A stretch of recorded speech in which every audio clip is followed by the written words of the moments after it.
नारायण ने बोला, लक्ष्मी आज शनिवार का दिन है, जिस दिन अपन इस दरिद्रता से मिलने के लिए पीपल के पेड़ के नीचे आए हैं। हिंदू धर्म में ये दिन पीपल के वृक्ष के लिए पूजनीय होगा। जो भी शनिवार के दिन पीपल के वृक्ष की पूजन करेगा, दूध चढ़ाएगा या मिष्ठान का भोग लगाएगा, लक्ष्मी और नारायण उसके घर में प्रवेश कर जाएगा। लक्ष्मी और नारायण उसके घर में प्रवेश करेगा, इसलिए नियम बनाया। कौन से दिन का? शनिवार। लक्ष्मी जी बोली, नारायण आपने तो एक दिन का वार लिख दिया।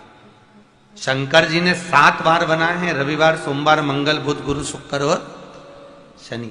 ये शिव जी ने बनाया। अब एक दिन आपने अपना बना लिया, बाकी के दिन अगर कोई इस पीपल के वृक्ष के नीचे आएगा और यहां तो दरिद्रता बैठी है, तो उसका क्या होगा? भगवान नारायण बोले, सुन दरिद्रता, तेरे से एक विनती है, अगर कोई भी मनुष्य इस पीपल के पेड़ के नीचे अगर 7 दिन में आता है और उसके हाथ में अगर कोई सामग्री होती है, तो तू उसके घर में प्रवेश नहीं करेगी। नियम है पीपल के वृक्ष का, या तो पानी का लोटा लेकर जाओ, कुंकू का चोपड़ा लेकर जाओ, शक्कर लेकर जाओ, या पेड़ के नीचे चींटी को डालने के लिए आटा ले जाओ, पर खाली हाथ पीपल के वृक्ष के नीचे कभी मत जाओ, कभी नहीं जाओ। खाली हाथ जाओगे तो दरिद्रता तुम्हारे घर में प्रवेश करेगी। दरिद्रता उठकर खड़ी होकर बोली, नारायण तुमने अपनी मनमानी करी है, एक दिन मुझे भी मेरा चाहिए। भगवान ने कहा, बोल कौन सा दिन चाहिए? दरिद्रता कहती है, रविवार के दिन इस पीपल के वृक्ष के नीचे मैं दिन भर नृत्य करूं, इसमें रहूं, और जो यहां आए रविवार को मैं उसके घर में प्रवेश करूं। भगवान ने कहा, ठीक है। दरिद्रता, रविवार का दिन एक ऐसा दिन रहेगा जिस दिन तू इस पीपल के वृक्ष के नीचे नृत्य करेगी, और जो आएगा इस पीपल के वृक्ष के नीचे तो उसके साथ प्रवेश करेगी। मैंने तुझे वर दिया। इसलिए हमारे यहाँ केवल पीपल का वृक्ष अगर दीवार में भी लग जाता है ना, किसी की फैक्ट्री की दीवार में, किसी के घर की दीवार में पीपल का वृक्ष अगर लग जाता है, पीपल का पौधा लग जाता है, उसको कितना भी तोड़ लो वो वापिस लग जाएगा। फिर तोड़ोगे फिर लग जाएगा। अगर पीपल के पौधे को तोड़ना है तो केवल रविवार का दिन एक नींबू, एक मिर्ची और बमूल का कांटा, ये 3 चीजें रखने के बाद में आधे घंटे बाद रविवार के दिन पीपल के पेड़ को उखाड़ कर फेंक दो। दूसरी बार कभी पीपल दीवार में लगता ही नहीं है, कभी नहीं लग सकता। केवल एक रविवार का, केवल एक संडे, इतवार का। घर में दीवारों पर अगर पीपल लग भी गया है, इसलिए पीपल के वृक्ष को उखाड़ने का, अगर घर में पीपल लगा हुआ है या पीपल का पौधा हमारे घर में लग गया, उसको उतारना, निकालना, लगाना, तो पीपल के वृक्ष को अगर निकाला जाता है तो रविवार के दिन, और अगर पीपल के वृक्ष को कहीं लगाया जाता है तो सोमवार के दिन या मंगलवार के दिन, बुधवार के दिन, इन दिनों में लगा सकते पीपल के वृक्ष कहीं लगाना। शनिवार का दिन एक ऐसा दिन होता है जिस दिन पीपल के वृक्ष को कहीं जाकर लगाया नहीं जाता, क्योंकि शनिवार के दिन पीपल के वृक्ष के नीचे लक्ष्मी रहती है। हम अपने हाथों से अगर पीपल का वृक्ष किसी दूसरी जगह पर शनिवार को रोपित करते हैं तो हमारे घर की लक्ष्मी अपने घर से छिन्न होकर चली जाती है। इसलिए शनिवार के दिन पीपल लगाया नहीं जाता, किसी के घर जाकर उसको वापस पलटा नहीं जाता। लग गया उसको डर। प्रभु मेरी धर्म पत्नी को कहाँ रखूं आप बताओ? वो तो जहां यज्ञ होता है, अनुष्ठान होता है, दान होता है, पुण्य होता है, सत्कर्म होता है, वहां जाने को तैयार नहीं। अब करूं क्या?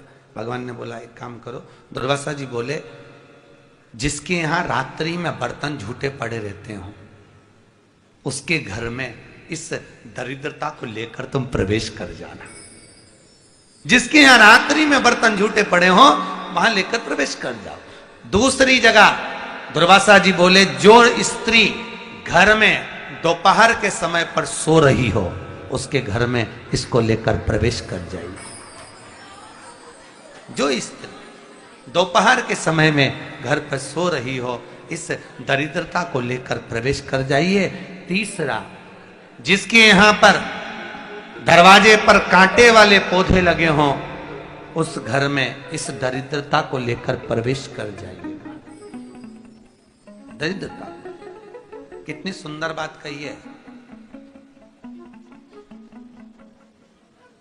दाता और विधाता, कौन कौन? दाता और विधाता, लक्ष्मी और दरिद्रता के सगे भाई हैं। कौन कौन? दाता और विधाता। दाता को फिटकरी प्रिय है, विधाता को नमक प्रिय है।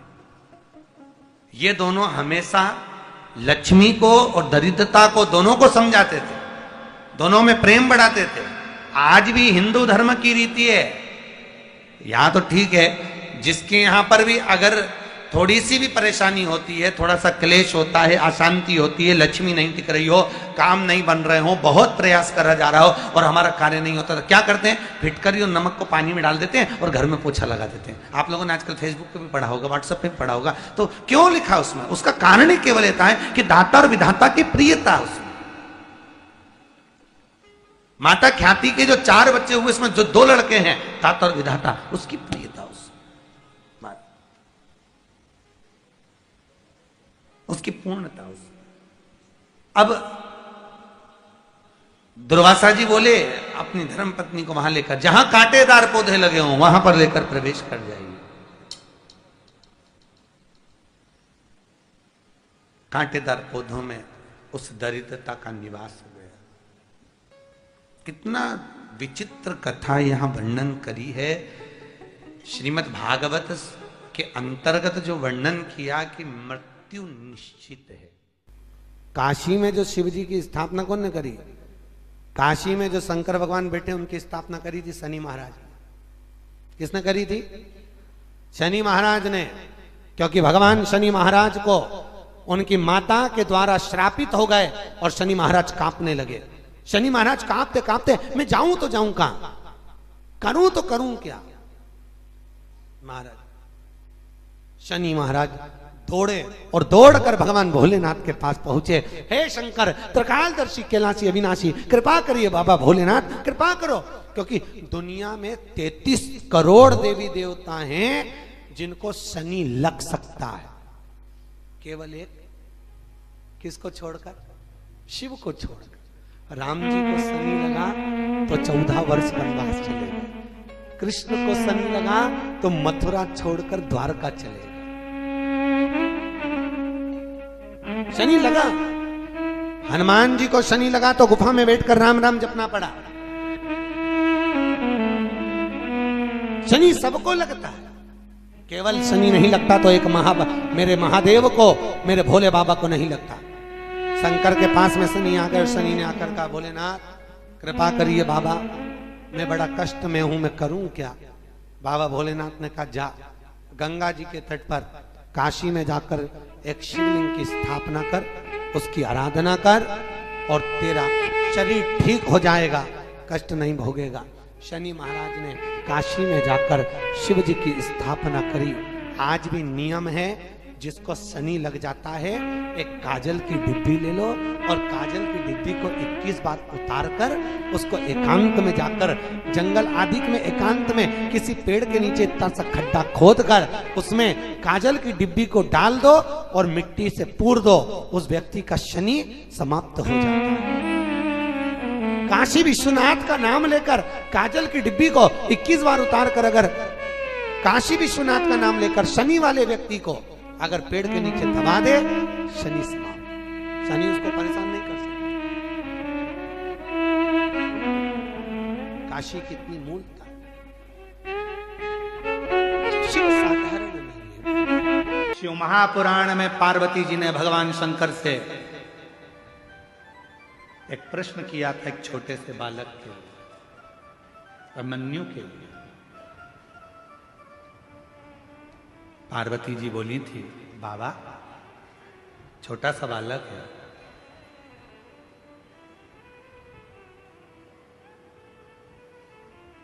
ये छोटा सा बालक है बाबा, इसको पीने के लिए भी दूध नहीं नसीब हुआ, बहुत गरीब है, बहुत गरीब। उत्तराखंड में एक दूधेश्वर महादेव है, दूधेश्वर। छोटे से बच्चे को जब दूध नसीब नहीं हुआ तो माँ ने शंकर पर चढ़ा हुआ जल दिया और वो शिव का चढ़ा जल भी दूध बन गया। वो दूधेश्वर नाथ का है। माता पार्वती जी बोल रही हैं बहुत गरीब है। गरीब घर जन्म हुआ है। ऐसे कई लोग हैं संसार में जो कहते हैं कि हम बहुत गरीब हैं, गरीब के घर में हमारा जन्म हुआ है, बहुत गरीब हैं। ध्यान रखना, शिव महापुराण की कथा सुन रहे हो, गरीब के घर में भले जन्म हो गया, पर यदि तुमने अपनी जिंदगी में बहुत मेहनत करी, रात दिन एक कर दिया, खूब परिश्रम करा, और एक बार यदि तुम कुबेरेश्वर बाबा की धरा पर जाकर जल चढ़ाया है, तो दुनिया में याद रखना तुम गरीब नहीं रह सकते, सेठ बनकर जिंदगी जियो। सेठ बनकर। उसका नाम है कुबेरेश्वर महादेव, उसको लोग कुबेर भंडारी कहते हैं। उसको 12 ज्योतिर्लिंग के मध्य में विराजमान है कुबेरेश्वर धाम। 12 ज्योतिर्लिंग के मध्य में वो भूभूमि जहां स्वयं कुबेरेश्वर बाबा बैठे हैं। कोई कह दे कि मैं गरीब हूं, शिव महापुराण की कथा में हम वर्णन करें, एक बार खूब मेहनत में लग जाओ। गरीब घर में भले पैदा हुए हो, पर यदि परिश्रम करोगे, मेहनत करोगे, खूब मेहनत करोगे, तो जैसे उस माँ का बेटा आबकारी अधिकारी के पद पर बैठ सकता है शिव की कृपा से, तो तुम भी बैठ सकते हो, तुम भी बैठ सकते। मैंने सब का होकर देख लिया, बस तेरा होना बाकी। तुम्हें लगता है कि मेरी जिंदगी बड़ी दुख में, मैं बहुत गरीब, बहुत गरीब। गरीब कहने से नहीं होगा, मेहनत तो करो, परिश्रम तो करो। अगर तुमने मेहनत करना प्रारंभ कर दिया, परिश्रम करना प्रारंभ कर दिया, भले तुम गरीब के घर में पैदा हुए हो, पर निश्चित है आखिरी में तुम भले गरीब के घर में पैदा हुए होगे, पर तुमने अगर मेहनत करी है और कुबेरेश्वर बाबा पर भरोसा किया है, तो तुम्हारी जिंदगी सेठ की जरूर निकलेगी, ये पक्का है। कोई जल्दी बनता है, बोलो बोलो, तुम्हें याद है ना, तो बोलो जरा जम के, कोई जल्दी बनता है, कोई लेट बनता है, शंकर को जल चढ़ाने वाला एक दिन सेठ जरूर बनता है, सेठ जरूर बनेगा। और उस समय पर तुम्हारे भीतर वो अहंकार नहीं आना चाहिए, फिर तुमको स्मरण होना चाहिए, मेरी गाड़ी, मेरा बंगला, सब कुछ है तेरो सरकार, मेरा तो कुछ भी नहीं, सब कुछ है तेरो सरकार, मेरा तो कुछ भी नहीं। ये आर्यन 3 दिन से लगा था, गुरुजी इसको जरूर गा देना थोड़ा सा। गुरु, मेरी गाड़ी, मेरा बंगला, मेरा पैसा, सब कुछ तेरो सरकार, मेरा तो कुछ भी नहीं, सब कुछ तेरो सरकार, मेरा तो कुछ भी नहीं। ये दुनिया का जितना ठाट है सब तेरा, मेरी पत्नी, मेरे बच्चे, सब तेरे ही हैं सरकार, मेरा तो कुछ भी नहीं। मैं अपना अपना है क्या, मैं खुद भी तेरा सरकार, मेरा तो कुछ भी नहीं, मेरी गाड़ी, मेरा बंगला, मेरा पैसा, सब तेरा, सब कुछ है तेरो सरकार, मेरा तो कुछ भी नहीं। एक कुछ भी हम कोई कह दे तुमसे कि तुम, लोग कहते थे गरीब घर में पैदा हुआ, गरीब घर में पैदा हुआ, तो गरीब गरीब कहने से क्या तुम्हारा गरीबी मिट जाएगी? गरीबी का रोना रोने से तुम्हारी गरीबी मिट जाएगी? गरीबी मिटाने के लिए खुद की मेहनत की जरूरत है, गरीबी मिटाने के लिए खुद के संघर्ष की जरूरत है। गरीबी दुनिया का कोई महाराज तुम्हारी नहीं मिटा सकता, चाहे तुम कितनी तुम्हारे को कोई चीज करना हो कर लो, पर गरीबी तुम्हारे को खुद मिटाना पड़ेगी, खुद मेहनत करना पड़ेगा, खुद परिश्रम करना पड़ेगा, रात दिन पढ़ाई करना पड़ेगी, रात दिन मेहनत करना पड़ेगा। और एक बार शंकर जी के मंदिर में जाना चालू कर दो, तुम्हारी गरीबी मिटना प्रारंभ हो। शिव कहते हैं भगवान विष्णु भगवान को लक्ष्मी किसने दी थी? तो कहा भगवान शंकर। माता लक्ष्मी की माता ख्याति देवी तो लक्ष्मी जी का विवाह शिव जी से करना चाहती थी कि भोलेनाथ जी से विवाह कर शंकर जी। और शंकर भगवान ने मना कर दिया, नहीं नहीं लक्ष्मी मेरे पास नहीं, लक्ष्मी तुम नारायण जी को दे दो। नारायण को लक्ष्मी। तो लक्ष्मी जी ने हाथ जोड़कर शंकर भगवान से कहा था, प्रभु आपने मुझे भगवान नारायण को दिया है, आप आज्ञा करो मैं क्या आपके लिए कर सकती हूँ। शंकर भगवान ने कहा, सुन लक्ष्मी, जो मेरे मंदिर में एक लोटा जल चढ़ाने के लिए आए उसका लोटा वापिस खाली ना जाए, उसमें तू बैठ कर जाना और उसका भंडार कर दे।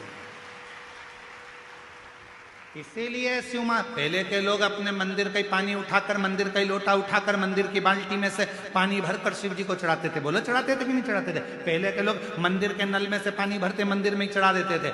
पर जब से लोगों ने शिव महापुराण की कथा को सुनना प्रारंभ करा, तब से दुनिया के लोगों ने घर से लोटा ले जाना चालू करा, पानी ले जाना चालू करा, क्योंकि लोगों को समझ में आ गया कि घर से जो लोटा जाता है वो पानी चढ़ने के बाद खाली नहीं आता है, उसमें लक्ष्मी जी बैठकर हमारे घर के अंदर प्रवेश कर जाती है। इसीलिए कोई जल्दी बनता है, कोई लेट बनता है, और शंकर को जल चढ़ाने वाला एक दिन सेठ जरूर बनता है। शिव को जल चढ़ाने वाला सेठ जरूर बनेगा, गरीबी उसकी हटेगी जरूर।